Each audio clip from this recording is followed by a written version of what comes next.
Crypto industry पर सरकार ने एक इंपॉर्टेंट डिसीजन लिया है, एक बड़ा फैसला लिया है जो पूरी क्रिप्टो इंडस्ट्री के लिए बड़ा पॉजिटिव स्टेप माना जा रहा है। एक्चुअली क्रिप्टो इंडस्ट्री जिन अच्छी खबरों का इंतजार पिछले 1.5 साल से कर रही थी वो 2023 में आनी शुरू हो गई है। पहले तो हमने मार्केट में देखा कि स्टेबिलिटी लौट के आई, मार्केट थोड़ी स्टेबल हुई, फिर G20 मीटिंग से कुछ अच्छी खबरें निकल के सामने आई, उस पर वीडियो मैंने बनाया था पिछले हफ्ते। और अब जो गवर्नमेंट ने क्रिप्टो पर एक इंपॉर्टेंट डिसीजन लिया है उसके बाद तो देयर आर चांसेस कि इंडिया में क्रिप्टो के अच्छे दिन वापस आ जाए। गवर्नमेंट ने क्रिप्टो पर क्या स्टेप लिया है सबसे पहले वो आपको बता देता हूं, फिर इस पर इन डिटेल बात करेंगे। काशिफ भाई से भी उनकी इनपुट लेंगे इस पे कि कैसे ये क्रिप्टो इंडस्ट्री के लिए एक बड़ा पॉजिटिव डेवलपमेंट है। सो क्रिप्टो करेंसी ट्रांजैक्शंस को, क्रिप्टो एक्सचेंजेस को गवर्नमेंट PMLA यानी कि prevention of money laundering act के दायरे में अब लेकर आ गई है। एंड क्रिप्टो एक्सचेंजेस को अब बैंक्स और दूसरे फाइनेंशियल इंस्टीट्यूशंस जो है उनकी तरह रिपोर्टरीज का दर्जा मिल गया अंडर मनी लॉन्ड्रिंग एक्ट। अब क्रिप्टो एक्सचेंजेस जो है वो भी बैंक्स की तरह जो KYC नॉर्म्स होती है उनको फॉलो करेंगे। एंड जैसे सस्पिशियस ट्रांजैक्शंस को बैंक रिपोर्ट करता है ना गवर्नमेंट को, बिल्कुल ऐसे ही अब ये काम क्रिप्टो एक्सचेंजेस भी ऑफिशियली करने लगेंगे। एक्सपर्ट्स का मानना है कि ये इंडिया में क्रिप्टो रेगुलेशंस की तरफ पहला स्टेप है जो गवर्नमेंट ने लिया है। और आगे चलकर जैसे जैसे हम आगे बढ़ेंगे हो सकता है गवर्नमेंट क्रिप्टो एक्सचेंजेस को लाइसेंस भी इशू कर दे आगे चल के। और जिस डायरेक्शन में इस वक्त हम चीजें जाती हुई देख रहे हैं, चीजें चल रही हैं, उससे लग रहा है कि आगे और भी बेहतर चीजें आप एक्सपेक्ट कर सकते हैं क्रिप्टो इंडस्ट्री के लिए। क्रिप्टो इंडस्ट्री गवर्नमेंट के इस फैसले को कैसे देख रही है, आगे और क्या पॉजिटिव स्टेप्स हम सरकार की तरफ से क्रिप्टो पर एक्सपेक्ट कर सकते हैं, एंड क्या गवर्नमेंट क्रिप्टो एक्सचेंजेस को लाइसेंस भी फ्यूचर में इशू कर सकती है, इन सब पर अब बात करते हैं बिटिंग फाउंडर काशिफ रजा से, उनकी राय जानते हैं।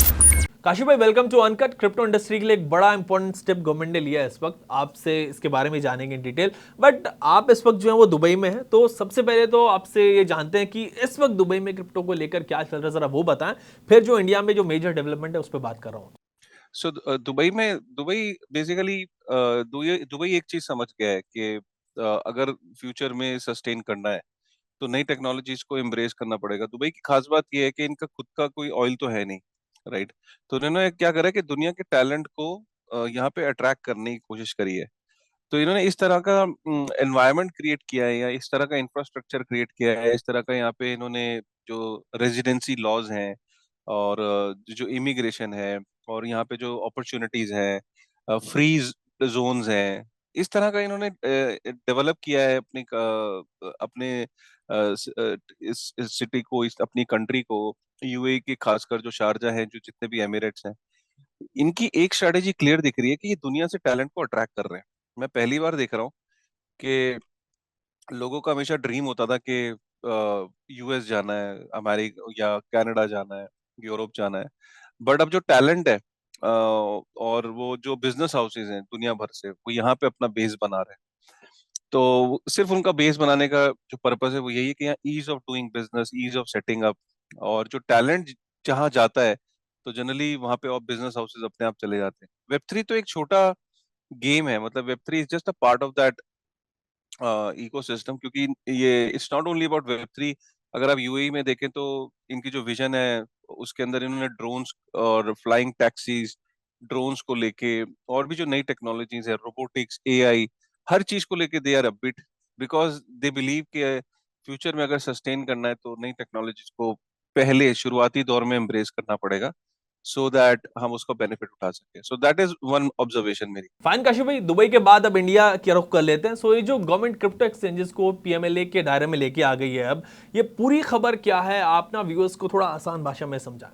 जी, तो किसी भी देश की जो सबसे बड़ी प्रायोरिटी होती है, और किसी भी देश की, it's not only about India, क्योंकि वो होती है कि उनके देश में मनी लॉन्ड्रिंग और टेररिस्ट फाइनेंसिंग ना हो पाए।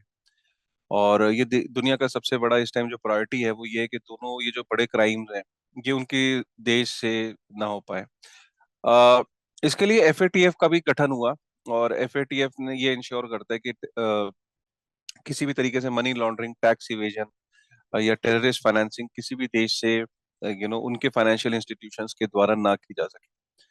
किसी भी देश के अंदर जो मनी लॉन्ड्रिंग है और उस वो जो वहाँ के जो फाइनेंशियल इंस्टीट्यूशंस होते हैं उनका इस्तेमाल करके अगर मनी लॉन्ड्रिंग हो रही है, टेररिस्ट फाइनेंसिंग हो रही है, तो इसके लिए जो दुनिया भर की सरकारें हैं वो अपने आप में तरह तरह के एक्ट्स बनाती हैं। जैसे हमारे यहाँ पे prevention of money laundering act है, इंडिया की हम बात करें। इस कानून का सिंपल सिंपल सा मतलब है कि कोई भी हमारे देश के अंदर कोई भी बैंक या फाइनेंशियल इंस्टीट्यूशन जहाँ पे भी लेन देन या पैसे का लेन देन या पैसे का ट्रांसफर या पैसे का डिपॉजिट, किसी भी तरीके से इन फाइनेंशियल इंस्टीट्यूशंस का गलत इस्तेमाल ना हो पाए। तो इसके लिए कौन से ठोस कदम उठाने, किस तरह से कंप्लायंस करनी है, तो ये उस एक्ट के अंदर निर्धारित हुआ। और उस एक्ट के अंदर ये बताया गया कि अगर कोई एंटिटी, जो फाइनेंशियल एंटिटी है या फाइनेंशियल इंस्टीट्यूशन है, अगर वो इन चीजों को फॉलो नहीं कर रहा है, क्योंकि ये मैंडेटरी है, लॉ लॉ का मतलब है कि आपको इस तरीके से चीजों को फॉलो करना है, इस तरीके से अगर कोई नहीं फॉलो कर रहा है तो फिर उसमें सजाएं निर्धारित हो। तो जैसे कि एग्जाम्पल के तौर पे मैं आपको बताऊं, जैसे बैंक्स हैं, बैंक्स के अंदर एक कंप्लायंस ऑफिसर होता है जिसका काम यही है कि कोई सस्पिशियस एक्टिविटी तो नहीं हो रही, किसी अकाउंट से सस्पिशियस एक्टिविटी तो नहीं हो रही, कोई ऐसे अकाउंट्स तो नहीं जहां पे जिनको फ्लैग करना जरूरी है, कोई ऐसी ट्रांजैक्शंस तो नहीं है जो कि सस्पिशियस लग रही हैं। कंप्लायंस ऑफिसर का काम है कि जैसी कोई ऐसी सस्पिशन हो तो उसको वो रेड फ्लैग करे, गवर्नमेंट को इन्फॉर्म करे, और एक रेगुलर इंटरवल पे भी गवर्नमेंट को डेटा जाता है, और गवर्नमेंट जब मांगती है तो इस पर्टिकुलर फॉर्मेट के अंदर वो डेटा प्रोवाइड किया जाता है। तो ये कोई प्रथा आज की नहीं है, ये प्रथा जब से ये कानून आया है तब से फाइनेंशियल इंस्टीट्यूशन इसे फॉलो कर रहे थे। अब अगर आप देखो तो जो क्रिप्टो एक्सचेंजेस हैं वो एक तरीके से वर्चुअल डिजिटल एसेट्स में डील करती हैं, और वर्चुअल डिजिटल एसेट्स की एक इकोनॉमिक वैल्यू, चाहे वो कोई भी क्रिप्टो है, बिटकॉइन है, उनकी अल्टीमेटली एक वैल्यू है जिसको ट्रांसफर किया जा रहा है इधर से उधर। तो क्रिप्टो एक्सचेंजेस अपने आप इस चीज को पहले वो फॉलो कर रहे थे, इनका मतलब वो ऐसे सेल्फ रेगुलेटेड तरीके से चीजों को कर रहे थे, क्योंकि कानून में उनको रिपोर्टिंग एंटिटी नहीं बोला गया था, लेकिन फिर भी उनको पता था कि यार हम क्योंकि पैसों में डील कर रहे हैं, तो थोड़ा सा वो सेल्फ रेगुलेटेड तरीके से कर रहे थे, क्योंकि उनको पता था कि आज नहीं तो कल सरकार कभी भी सवाल पूछ सकती है उनसे कि भैया चलो कानून नहीं था, आपने क्या ठोस कदम उठाए। अब प्रॉब्लम ये है कि जो एक्सचेंजेस है वो अपने तरीके से चीजों को कर रही थी, कोई कुछ कर रहा था, कोई कुछ कर रहा था, कोई कैसे फॉलो कर रहा था, राइट। तो अब जो prevention of money laundering act के अंदर जो रिसेंट ये डेवलपमेंट हुई है कि एक्सचेंजेस को रिपोर्टिंग एंटिटी का दर्जा दे दिया गया। अब आप सोचो कि exchanges are as good as banks या as good as financial institutions. Reporting entity का मतलब ही यही है कि जिस तरीके से बैंक्स रिपोर्ट करते हैं अब एक्सचेंजेस भी रिपोर्ट करें। अब अगर एक्सचेंजेस कंप्लायंस ऑफिसर नहीं रखती हैं, वही सारे कंप्लायंस फॉलो नहीं करते हैं जो बाकी फाइनेंशियल इंस्टीट्यूशन करते हैं, तो कंप्लायंस ऑफिसर को जेल हो सकती है या एक्सचेंजेस के अंदर कड़ी कार्रवाई हो सकती है। इसका मतलब क्या है? इसका मतलब ये है कि जब आपने किसी संस्था को रिपोर्टिंग एंटिटी बोल दिया, तो आपने यार उसको लेजिटिमाइज कर दिया ना, आपने उसको एक दर्जा दे दिया, एक एक्नॉलेजमेंट दे दी, राइट। सो ये बड़ी न्यूज है, क्योंकि आप सोचो कि आज एक्सचेंजेस को रिपोर्टिंग किसी किसी इलीगल काम को आप रिपोर्टिंग एक्टिविटी एंटिटी नहीं दे सकते ना। सपोज करो कि कोई गैमलिंग में इन्वॉल्व है और आप उसको बोलो ये जो गैमलर है ये रिपोर्टिंग एंटिटी है, आप आप गलत काम को रिपोर्टिंग एंटिटी का दर्जा नहीं देते। रिपोर्टिंग एंटिटी का दर्जा देने से क्या हुआ कि आपने एक लेजिटिमाइज कर दिया एक पर्टिकुलर बिजनेस को। ये पहला कदम है। दूसरा कदम जो ठोस कदम मुझे दिखता है वो आने वाले समय में क्लियर सिग्नल है कि लाइसेंसिंग की तरफ हम जा रहे हैं। तो क्रिप्टो एक्सचेंजेस कल को लाइसेंस और रिपोर्टिंग एंटिटी और आप एक पूरा इकोसिस्टम रेगुलेट होते हुए देख रहे हो, ये पहला कदम है मेरे हिसाब से। मैं इसको G20 से भी मिला के देख रहा हूँ, जिसके हम आगे चर्चा कर सकते हैं कि G20 के इमीडिएटली बाद इस तरह की खबर आना, ये एक संयोग नहीं हो सकता। ये सोची समझी प्लानिंग का पार्ट है जिसमें डिस्कशन हुई होगी, क्योंकि G20 के जितने भी मेंबर हैं वो मेंबर्स ऑलरेडी मनी लॉन्ड्रिंग और इन सब चीजों में काफी अग्रसर है, और वहां पे ऑलरेडी एक स्टैंडर्ड प्रोसीजर और कंप्लायंस है जिसको एक्सचेंजेस को फॉलो करना पड़ता है। तो कहीं ना कहीं इंडिया ने G20 की मीटिंग में इन सारे मंथनों के बाद ये जो टाइमिंग है, ये टाइमिंग क्लियर दर्शाती है कि G20 का ये इम्पैक्ट है। और आई थिंक हमेशा से मैंने आपके चैनल पे पहले भी लास्ट वीडियो में ये बोला था कि बैन नहीं होगा ये आने वाले समय में। बाकी जो G20 के मेंबर्स हैं वहां कहीं पे भी बैन नहीं हुआ। How can one country just go and decide to ban it? I think it's a first step toward crypto regulation in India. Kashi भाई, आप कह रहे हैं कि ये फर्स्ट स्टेप है क्रिप्टो रेगुलेशन की तरफ। सो मेरी बात कुछ क्रिप्टो एक्सचेंजेस के ऑफिशियल से भी हुई है इस बारे में। सो दे सेड कि it's a major positive step उनके लिए। सो आप गवर्नमेंट के इस डिसीजन को कैसे देख रहे हैं? कितना इंपॉर्टेंट है, कितना पॉजिटिव है आपके लिए, हमारे लिए, क्रिप्टो इन्वेस्टर्स के लिए? आपके अकॉर्डिंग आगे और यहाँ पर हम क्या क्या बड़े डिसीजन गवर्नमेंट की तरफ से देख सकते हैं? अरे बहुत बड़ा पॉजिटिव स्टेप है ना यार अयाज भाई। आप ये सोचो ना कि एक एक्सचेंज है, उसको एक रिपोर्टिंग एंटिटी का दर्जा मिलते क्या हुआ कि आपने एक एक्सचेंज को एक्नॉलेज कर दिया, उसको लेजिटिमेसी प्रोवाइड कर दी।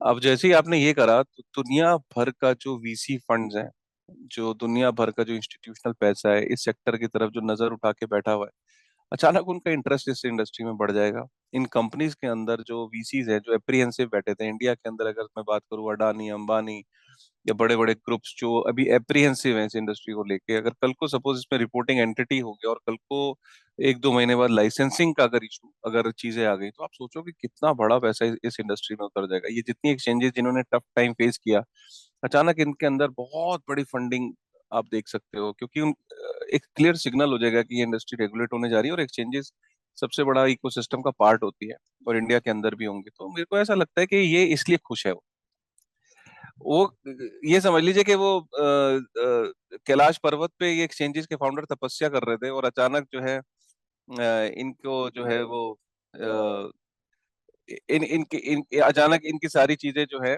मनोकामना जो है वो पूरी हो गई। मतलब ये तपस्या कर रहे थे, प्रार्थना कर रहे थे और अचानक इनकी सारी प्रार्थनाएं जो है वो पूरी हो गई।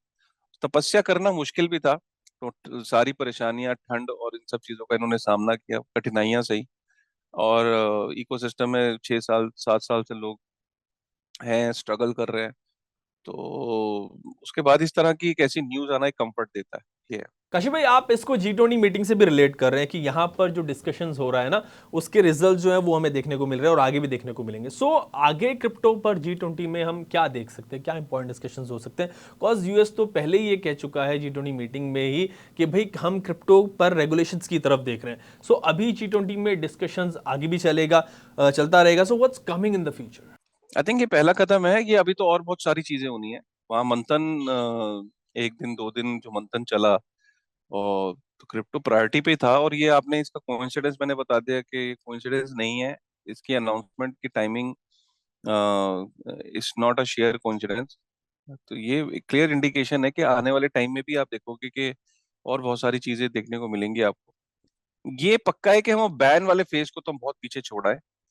अब आप ये लेके चलिए कि धीरे धीरे जो आप देखोगे कि ये इकोसिस्टम रेगुलेशन की तरफ बढ़ेगा, स्ट्रिंजेंट। इसमें ये ऐसा भी मैं आपको बता दूं कि जो वीकर प्लेयर्स हैं वो निकलेंगे, जो कंप्लायंस जिन्होंने नहीं करी या जो कंप्लायंस नहीं कर पाएंगे, या जिनको लगेगा कि नहीं यार ये कंप्लायंस कॉस्ट बहुत ज्यादा है, तो बिजनेस एग्जिट भी करेंगे छोटे वाले। लेकिन जो बड़े प्लेयर हैं जो काफी समय से इस इंडस्ट्री के अंदर है, वो तो इसको एज अ हिस्टोरिक मूवमेंट देख रहे हैं, क्योंकि उनको ये लग रहा है कि यार अब जो टाइम आने वाला है फ्यूचर में, now they have a great future going forward. आप सोचो अगर सरकार ने लाइसेंस इशू कर दिया कल, तो कितना बड़ा जो रिटेल सेगमेंट है वो साइड में जो बैठा है, वो वो हो गया, इंस्टीट्यूशनल मनी हो गई। और अगर रेगुलेशन आ गई तो वो सारा पैसा अचानक क्रिप्टो के अंदर आपको फ्लो होता हुआ दिखेगा। चाहे वो लिमिटेड नंबर ऑफ कॉइन्स हो सकता है कि गवर्नमेंट कल को बोले कि नहीं अभी सिर्फ बिटकॉइन और इथेरियम और ये पर्टिकुलर सेट ऑफ कॉइन्स हैं जिनके अंदर आप डील कर सकते हो, बाकी सिक्योरिटीज हैं, अभी बहुत सारी चीजें होनी है। लेकिन एक चीज तो क्लियर हो जाएगी ना कि जो इंस्टीट्यूशंस, जो HNIs, जो NRIs, जो फाइनेंशियल इंस्टीट्यूशंस, जो ऐसे इंस्टीट्यूशन जो बाहर बैठे हैं, अगर उन्होंने 2-4% भी एलोकेशन दे दिया इंडिया के अंदर क्रिप्टो के अंदर, तो आप सोच सकते हो कि कितना बड़ा ये वॉल्यूम और कितने बड़े वॉल्यूम की गेम हो जाएगी। यस काशिफ भाई, बाहर से जैसे इन्वेस्टमेंट आना शुरू होगा तो वेब3 इकोसिस्टम एंड क्रिप्टो की जो ग्रोथ है इंडिया में वो काफ़ी ज़्यादा हो सकती है और हो जाएगी, हम जानते हैं।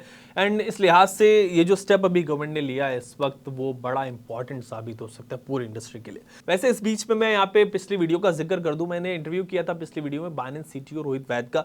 उसमें कॉमेंट सेक्शन में काफ़ी आप लोग लिख रहे थे कि यार वो इंग्लिश में वीडियो क्यों है। इंग्लिश में वीडियो वो इसलिए था because Rohit was uncomfortable in Hindi.